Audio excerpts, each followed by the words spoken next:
पहले आप उस परम तत्व को प्राप्त कर लो। उसको प्राप्त करने के बाद खोना पाना, कुछ भी आना जाना, मिलना मिलाना, कुछ भी शेष नहीं रहता। फिर आप अपने जीवन को अपने अनुसार भी चला सकते हो, रह भी सकते हो, आप ध्यान भी कर सकते हो, सब कुछ कर सकते हो। लेकिन हमने तो भगवान को ही नहीं बख्शा, भगवान को भी गर्भ में रख दिया, इसी प्रकार से मानव की तरह से पैदा कर दिया, मानव की तरह से पालन पोषण कर दिया, माता पिता बना दिए उनके, और उसी प्रकार से शिक्षक बना दिए, उसी प्रकार से रास्ता दिखाने वाले बना दिए, उसी प्रकार से समझने समझाने वाले बना दिए। सब कुछ मानव की तरह से ही उनका कर दिया। लान पैदा होने से लेकर के, पैदा होना तो छोड़ो, उससे पहले की जो क्रियाएं थी, संबंध से लेकर के और मृत्यु तक, सब कुछ हमने मानव की तरह से ही बना दी।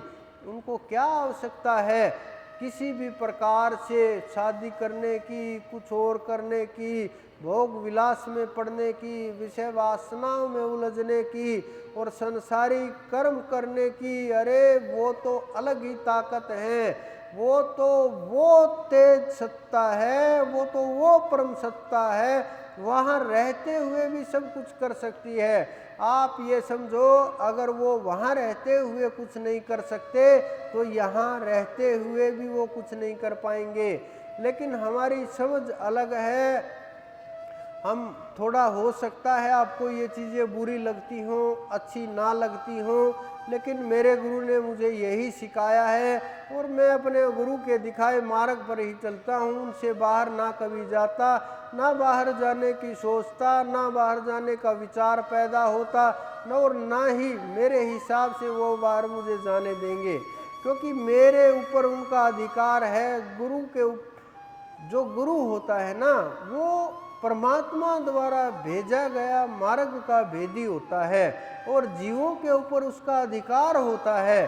कितना अधिकार होता है? वो कर्मों का अधिकार होता है। और ये समझो, वो भेजे हुए दूत होते हैं उस परमात्मा के, वो आवाज लगाते हैं जीवों के अंदर, वो अंदर से जगाते हैं, वो संसार में आवाज लगाते हैं, आवाज दे दे करके जीवों को बुलाते हैं और बुला करके उन्हें पवित्र करके, साफ सफाई करके, नहला धुला करके, कर्म का कीच साफ करके वो उस द्वार तक ले करके जाते हैं जिस दरबार में जाना होता है। जिस वो सम्राटों के सम्राट हैं, उस सम्राटों के सम्राट तक ले करके जाते हैं। क्योंकि आपके अंदर जो जो भी इच्छाएं हैं, जो जो भी मनमाफिक चीज़ें हैं, जो जो भी कल्पनाएं हैं, जो जो आप चाहते हो, जो जो विचार बना रखे हैं, जो जो अनंत अनंत जन्मों में संस्कार इकट्ठे कर रखे हैं, जो जो हमारे साथ ये कर्म चले आ रहे हैं, इनकी सब की तृप्ति इस संसार के अंदर, इस ब्रह्मांड के अंदर पूरी कोई भी नहीं कर सकता। चाहे मानव हो, चाहे देव हो, चाहे संसारी हो, चाहे गृहस्थी हो, चाहे सन्यासी हो, चाहे वानप्रस्थी हो, चाहे गुरु हो, नहीं कर सकते। लेकिन वो सम्राटों का सम्राट, वो अनंत, वो परम पुरुष आपकी सब इच्छाओं को तृप्त करके, शांत करके, जीव को सब कुछ शांत करके, उस आत्म रूप में निखार करके ऊपर उठने में आपकी सहायता ही नहीं करता, हाथ पकड़ के उड़ा ले जाता है जीव को और जीव से आत्मा बना देता है और स्वयं को एहसास होने लगता है। जिस प्रकार से जीव के अंदर कोई भी आप देखो, लोग कोई धर्मशाला बनाए, अस्पताल बनाए, मंदिर बनवाए, उसको लोग धार्मिक कहने लगते हैं। अरे ये तो बड़ा धार्मिक है। जिस प्रकार से लोग साधना करते हैं कि साधना कर रहे हैं तो उसे साधु आत्मा कहने लगते हैं। कुछ लोग पाप कर्म करते हैं, हत्याएं करते हैं, परेशान करते हैं, लोगों को दुखी करते हैं, बुरे कर्म करते हैं, उनको लोग पापात्मा कहते हैं। जो लोग पुण्य के कार्य करते हैं, लोगों का सहयोग करते हैं, जीवों का सहयोग करते हैं, अच्छे अच्छे कर्म करते हैं, उनको लोग पुण्यात्मा कहते हैं। जो लोग इनसे श्रेष्ठ होते हैं, जो बहुत पुण्य करते हैं, साधना कर्म करते हैं और उस मार्ग पर चलते हैं, जिनको प्राप्ति की आस उम्मीद होती है, सब बुरे कर्मों से उठ जाते हैं, उनको लोग महात्मा कहते हैं। और जो लोग स्वयं की खोज कर लेते हैं कि उन्होंने पा लिया, जैसे श्री राम ने, श्री कृष्ण जी ने, ऐसी अनेकों आत्माएं हैं, नानक जी ने, धन्ना ने, दादू ने, कबीर ने, वाल्मीकि जी ने, अनेकों अनेक आत्माएं हैं जिनके उदाहरण इस संसार के अंदर है। जिन्होंने उसको पा लिया उनको लोग परमात्मा मान करके पूजा करते हैं। एक मानव की ही ये गति है कि मानव कहाँ से उठ करके कहाँ तक चला जाता है। आप वाल्मीकि जी का चरित्र पढ़ना, कभी उनकी लिखी हुई रामायण पढ़ना या उनके बारे में खोजना कि वो किस प्रकार से उन्होंने अपने जीवन को कहाँ से उठा करके और कहाँ तक वो ले गए कि उन्होंने भगवान की उपाधि तक प्राप्त कर ली, कितनी ऊंची स्थिति हो गई उनकी, कहाँ से उठे वो। लेकिन इस संसार के अंदर कोई ऐसा जीव नहीं है जो उठना चाहे उठ ना सके, कोई ऐसा जीव नहीं जो पाना चाहे पा ना सके, लेकिन उसके अंदर उसकी भूख होनी चाहिए, उसको पाने के लिए प्यास होनी चाहिए, उसको पाने के लिए अंदर में इतनी उम्मीद, इतनी इच्छा शक्ति, दृढ़ संकल्प होना चाहिए कि चाहे शरीर खत्म हो, जीव खत्म हो, परिवार खत्म हो, संसार चाहे कुछ भी, सब कुछ चला जाए, मुझे वो चाहिए तो चाहिए, क्योंकि उसकी कोई कीमत नहीं होती। क्योंकि संसारिक वस्तुओं की कीमत होती है, पारस की भी कीमत लगा देते हैं लोग, स्वर्ण की भी कीमत लगा देते हैं, हीरे लाल की भी कीमत लगा देते हैं, लेकिन मानव की सांसों के आगे सब चीज़ों की कीमत 2 कौड़ी की होती है, क्योंकि वो दोबारा से नहीं मिलते। और उस परम तत्व के आगे सांसों की कीमत भी 2 कौड़ी की होती है। उनको सब कुछ सर्वस्व भेंट कर दिया जाए, उनकी शरण में समर्पण हो जाए कि मेरा मुझ में कुछ नहीं। जब ये होने लगेगा, अंदर में बातें उठने लगेंगी, सांसारिक कर्मों से ऊपर उठने लगेंगे, सांसारिक विचारों से ऊपर उठने लगेंगे, सांसारिक इच्छाओं से ऊपर उठने लगेंगे, सांसारिक चीज़ों को देख देख करके समझने लगेंगे और उनमें रहते हुए भी उनमें लिप्त नहीं होंगे। संसार में रहते हुए भी संसार को समझ नहीं आएगा कि ये जागे हुए लोग हैं, सोए हुए लोग हैं, कैसे लोग हैं, क्या अंदर में चल रहा है, क्या बाहर में चल रहा है।